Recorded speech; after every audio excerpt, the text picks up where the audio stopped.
dans un parpaing. On m'a dit, le parpaing est mesuré en pouces. J'ai demandé le pouce correspond à quoi exactement? On m'a dit le pouce, dans le langage des techniciens de génie civil, je n'en suis pas un, équivaut à 3 brouettes de sable et un sac de ciment. C'est la combinaison que les ingénieurs ont trouvée pour pouvoir mesurer la dose minimale pour un bon parpaing. Je ne veux pas discuter, je dis seulement ce qu'on m'a dit. Je l'exploite parce qu'il s'agit ici de mettre en valeur la nécessité d'avoir toujours la bonne mesure pour savoir où on va. Cela dit maintenant, si vous ne savez pas où vous allez, si vous ne savez pas la bonne mesure, il faut au moins avoir un référent. Il faut au moins avoir une base de recherche, il faut avoir une base de travail, il faut savoir où est-ce que vous allez vous mirer pour pouvoir déterminer où vous êtes. Ce matin, je disais d'ailleurs au conseiller technique, lorsque je l'ai vu en costume, que tu vas chez le maire ou bien. Parce que lorsque je l'ai vu, je me suis miré, je me suis dit, ça c'est la posture de quelqu'un qui va passer là-bas au doigt. Ça veut dire tout l'intérêt de toujours regarder le reflet pour pouvoir se déterminer, pour éviter justement les situations où on n'a pas d'unité de mesure et pour éviter les situations où on n'a pas de guide ou bien, pour reprendre un terme assez utilisé chez nous actuellement, de feuilles de route. Si vous n'en avez pas qui vous sont propres, essayez de regarder comment sont les autres pour essayer de vous déterminer par vous-même. Pourquoi le benchmarking? C'est une démarche qui se trouve au cœur des interactions entre les différents leviers du développement de l'entreprise. On dit souvent une entreprise, c'est une combinaison de systèmes. Le système financier, le système de ressources humaines, le système de production, le système commercial. Aujourd'hui, les férus de la qualité sont allés plus loin.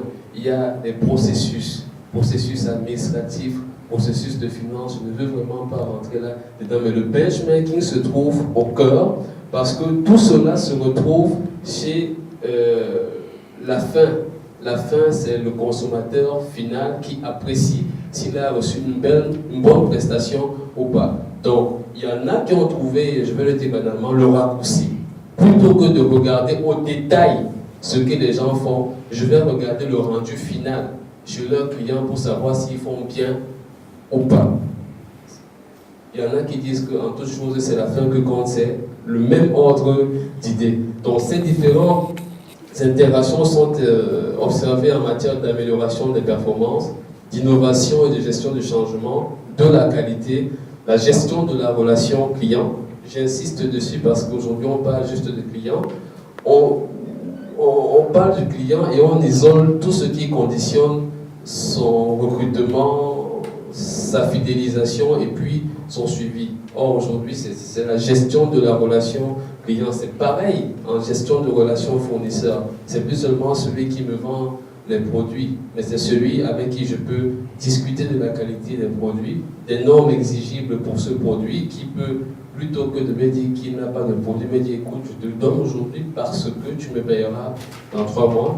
Il y a le management des équipes et puis il y a l'environnement et bien d'autres leviers d'amélioration que vous connaissez. J'ai parlé du benchmarking, la démarche, la méthode d'analyse. Dans le cadre de la bourse de sous-traitance et grâce à l'ONUDI, il y a un outil qui supporte toute cette démarche, toute cette philosophie d'évaluation des entreprises. C'est l'outil d'analyse comparative de l'ONUDI. L'ONUDI en français, en anglais, c'est UNIDO. XPX, c'est le terme anglo-saxon des bourses de sous-traitance. Donc, pour cela, faire du benchmark avec l'outil d'analyse comparative de l'ONUDI, parce qu'il y a d'autres outils d'amélioration, d'accompagnement par le benchmark. Mais l'intérêt d'utiliser celui de l'ONUDI, c'est d'abord l'accès à une base de données globale pour les PME et les PMI. Avec qui on va vous comparer? Je me rappelle notre footballeur, parce que si je dis grand footballeur, je vais créer la polémique, et d'office, je préfère dire footballeur, avait répondu à un journaliste une fois, écoutez mon ami, les moutons marchent ensemble mais ils n'ont pas le même prix. Il y en a d'autres qui aiment dire il faut comparer ce qui est comparable.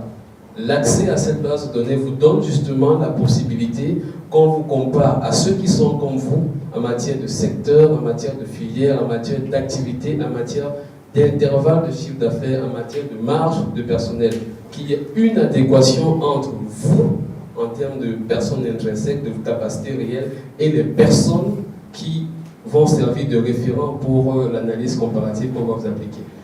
L'autre avantage d'utiliser cet outil, c'est faciliter et encourager l'auto-évaluation au sein des PME. Mon intérêt en tant que personne ressource en benchmarking n'est pas de venir chez vous plusieurs fois. Je peux venir même plusieurs fois parce que ça ne me gêne pas de vous voir, je vous aime bien. Mais si je viens chez vous plusieurs fois pour faire la même chose, alors je suis un commerçant, je ne suis pas un développeur de performance. Il vaut mieux que je vienne pour le début évaluer, identifier les vrais problèmes dans le fond et impulser une dynamique de développement par un plan d'action. Maintenant, le suivi de la mise en œuvre de ce plan d'action peut nécessiter de moi que je vienne plusieurs fois. Mais au bout d'un certain temps, il faudrait que vous ayez la solution pour que je ne sois pas venu plusieurs fois vous encombrer et que nous ayons tous les deux perdu en temps et en niveau de performance. Le troisième avantage, c'est élaborer des mesures quantitatives et qualitatives des performances. Pendant très longtemps, on n'a qu'utilisé les indicateurs de performance qualitatifs. Nous savons très bien, je me porte bien si j'ai l'argent dans ma poche. L'entreprise se porte bien lorsqu'elle fait le chiffre d'affaires. La chance que j'ai eue avec l'activité de benchmarking, c'est de vivre en vrai ce qui se passe dans les entreprises. Je me suis retrouvé au cœur d'une polémique d'une entreprise qui faisait le milliard en chiffre d'affaires. Ils se sont retrouvés à une fête du 1er mai. Tous les employés savaient qu'avec le milliard qui a été réalisé, il y aurait une augmentation des salaires, du moins une amélioration du niveau de traitement. Mais lorsque par le benchmark, j'ai proposé la mise en place d'une comptabilité analytique, parce que dans le rendu du travail, on ne savait pas ce qui est charge fixe, ce qui est charge variable, c'était un méli-mélo, on a constaté qu'en même temps, on a réalisé pour 1 milliard de chiffre d'affaires, on n'arrive même pas à faire des bénéfices de 200 millions. Alors là, il y a problème. Il y a problème. Nous nous sommes retrouvés dans une situation que moi je n'aime pas, où le responsable d'entreprise était obligé de m'interpeller pour me dire, écoute Emmanuel, dis-leur, c'est pas moi, c'est des résultats qui montrent ça. C'était dur, mais nous avons un devoir de sérieux, d'intégrité avec vous. Il faut peut-être vous plaire, mais en même temps, il faut dire la vérité. Elle faisait du chiffre, mais elle n'était pas efficiente, puisque quand elle faisait du chiffre, elle dépensait beaucoup en ressources, au point où on n'arrivait pas à dégager la marge et le bénéfice nécessaire pour pouvoir améliorer le traitement de ses salariés. Tout simplement parce que l'indicateur était justement quantitatif, ce n'était que le chiffre d'affaires. On ne regardait pas comment les gens travaillent, est-ce qu'ils sont efficients, est-ce qu'on maîtrise la consommation des ressources, est-ce que le personnel est motivé, est-ce qu'on vend bien auprès des clients, combien de clients sont venus, combien de clients sont partis. Ce n'étaient pas des éléments qualitatifs qui intéressaient le management à ce moment de l'évaluation. En plus, il faut encourager la revue des pratiques et des performances. Ici, c'est une attitude de veille. Qu'est-ce qui se passe autour de moi? Comment se portent les autres? Comment est-ce qu'ils font? C'est toujours bien d'être, comment on dit, up to date. Hier, je suivais, on disait la 3G permet d'avoir la voix, le son et l'image. Bon, moi, je n'ai pas encore la 3G sur mon papin, donc une attitude de veille peut peut-être me conduire à ça à un moment de ma vie. La mise en place d'une base objective pour l'élaboration des plans stratégiques. J'insiste sur le mot objectif. Il faut absolument trouver la bonne mesure. Il faut absolument trouver le bon indicateur. Parce que le choix de ces éléments, d'abord, renforce le caractère indéniable des constats et des conclusions que vous pourrez porter, mais également, ça va renforcer l'objectivité de l'évaluation que vous faites en elle-même. Si les personnes pour lesquelles vous allez appliquer l'analyse comparative ne sont pas convaincues de la pertinence des indicateurs que vous allez utiliser, pour apprécier le comment ils travaillent, ils n'auront pas confiance à l'outil et vous aurez mal engagé l'initiative d'accompagnement de l'entreprise. En plus, il y a la possibilité de s'éprouver par rapport aux standards les plus répandus. J'ai beaucoup hésité, je voulais mettre standard mondialement admis. Mais nous savons toute la polémique qu'il y a sur les différents référents, sur les normes. Nous étions encore à un atelier sur la certification il y a 2-3 semaines. Une entreprise a demandé au bureau de mise à niveau, vous nous imposez la norme, vous nous jugez sur la base de la norme ISO. Mais au niveau mondial, la norme la plus répandue en matière de génie mécanique, notamment en matière de fabrication mécanique, c'est la norme API. C'est la plus répandue. Mais on parle plus d'ISO. C'est pourquoi je n'ai pas voulu dire la norme mondialement admise, parce que dessus aussi il y a une polémique. Mais ceux qui réussissent utilisent forcément quelque chose et ça se répand. C'est pourquoi j'ai mis norme mondialement la plus répandue. Maintenant, les éléments de risque. Les éléments de risque ici, j'ai voulu indiquer les pesanteurs qui peuvent arriver au moment de pouvoir faire cette activité. C'est des éléments de pesanteur, les éléments de contrainte. J'avais quelqu'un qui avait l'habitude de dire les facteurs gênants, les facteurs de nuisance. C'est-à-dire qu'on ne souhaite pas, on n'a peut-être pas provoqué, mais c'est là, ça peut déranger. C'est par exemple le désintérêt du promoteur de l'entreprise. S'il ne veut pas passer son entreprise à l'outil d'analyse comparative, il ne faut pas insister parce que l'implication de son personnel et la sienne sont une partie de l'évaluation. Donc il vaut mieux garantir ou bien vérifier déjà ce détail en amont lorsque l'on veut faire cette analyse. Il y a l'inadéquation des missions et des objectifs de l'entreprise. Moi j'ai vu une très belle entreprise qui avait un chart QHSE, qui avait un code de déontologie. Il y avait même des tableaux du meilleur employé. Mais dans le bureau du directeur, lorsqu'on discutait, sa secrétaire est venue lui demander, lui dire qu'une lampe de papier était finie. Juste avant son bureau, il y a un bureau sur lequel on avait marqué service comptabilité. Il a sorti l'argent de sa poche, l'a donné à la secrétaire pour qu'elle aille acheter la lampe de papier. Je ne sais pas si le service comptabilité est dans sa poche. Bref, je ne veux pas comprendre. C'est pour dire que parfois il y a la mission, il y a l'objectif, il y a la vision, mais la réalité du comment on applique ça se retrouve un peu, je préfère dire compliqué, je ne vais pas juger, c'est compliqué à comprendre. Ensuite, il y a la peur de perdre en compétitivité en partageant l'information. C'est peut-être de lieu de rappeler que, aussi bien à l'ONDI qu'à la Bourse, nous travaillons sous le sceau de la confidentialité.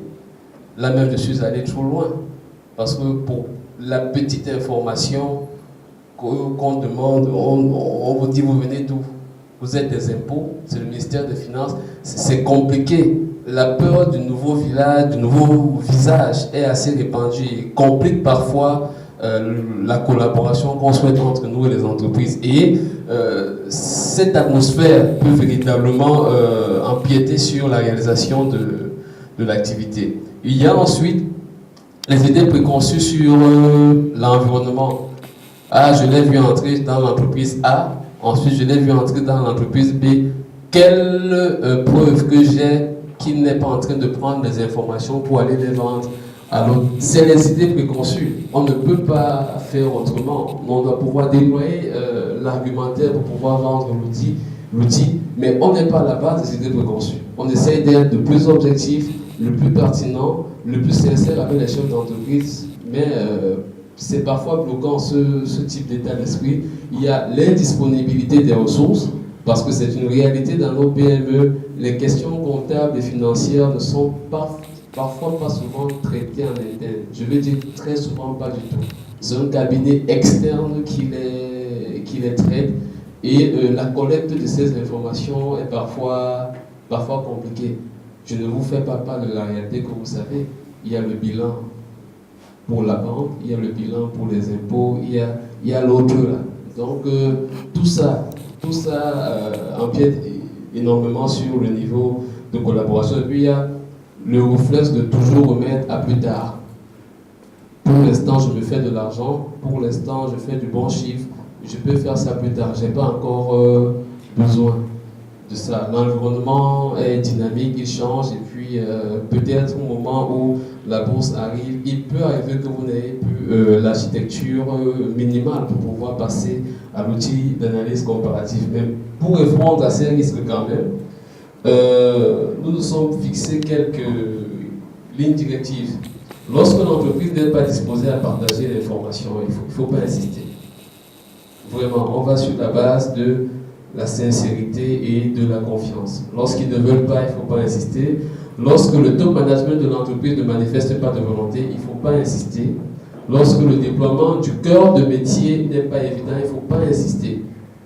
Si je vais dans une entreprise de construction métallique, il y a le bureau, c'est vrai, mais je dois entendre le marteau, je dois entendre le fer à souder qu'on fait quelque part. Je dois voir des personnes sales. Je ne vais pas dire ça, leur être.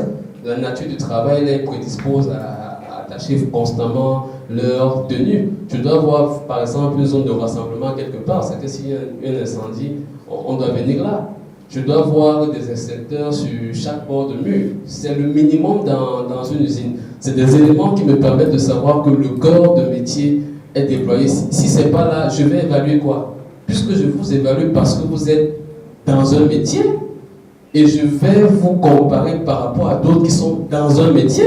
Donc, montrez-moi au moins que vous êtes dans un métier pour que je sache à qui je vais vous comparer. Donc, à l'entame de la collaboration, il faut vérifier si le cœur de métier est véritablement déployé. Au moins pour qu'on sache à qui on va comparer l'entreprise. Puis, lorsque les attentes vis-à-vis de l'évaluation ne sont pas claires, oui, nous allons vous évaluer, oui, mais vous attendez quoi? Nous, on ne veut pas seulement constater, on ne veut pas dégager des cas, on veut apporter une solution. Mais notre solution n'est pas magique. Notre solution est la réponse à des lacunes et des insuffisances que vous avez identifiées ou même que vous soupçonnez. Il vaut mieux avoir cet entretien préalable avec l'entreprise avant de pouvoir lancer la collaboration d'analyse. Ensuite, lorsque l'entreprise n'affiche pas de prédisposition à donner suite aux conclusions de l'évaluation, c'est-à-dire que je viens faire l'évaluation parce qu'au bout d'un certain temps, à un horizon, je veux voir un mieux-être, je veux voir une amélioration. C'est vrai que la bourse n'a pas toutes les solutions. La réalité de notre PME, c'est qu'il faut du financement. La réalité de notre PME est qu'il faut la perspective de marché. Elle est prête à se former parce qu'elle sait qu'après la formation, elle va utiliser les résultats de la formation pour faire tel travail. On connaît cette réalité et on y travaille. Mais on veut être sûr que le rapport n'ira pas dans un tiroir et que l'entreprise ne tombera dans les mêmes travers. Dans ce cas de figure, nous aurons tous perdu. Donc, l'existence d'un projet de développement d'entreprise nous intéresse au premier point, à l'entame de la négociation. Vous pensez aller où avec votre entreprise? Quelle est l'idée que vous faites de votre entreprise dans 2 ans, dans 3 ans, dans 4 ans, dans 5 ans, dans 15 ans? Cela nous intéresse pour que nous sachions quel est le suivi qui pourrait être fait avec vous, parce que nous faisons un suivi. Et si vous ne m'avez pas prévu un lendemain à cette évaluation, alors que nous avons 3 lendemains, il y a un problème qu'il faut pouvoir résoudre au départ. Mais la démarche en elle-même se passe en 2 points. Si vous vous rappelez de l'analogie de départ, je ne sais toujours pas sur quoi on s'est basé pour dire que le général de Gaulle est un genre. Je ne sais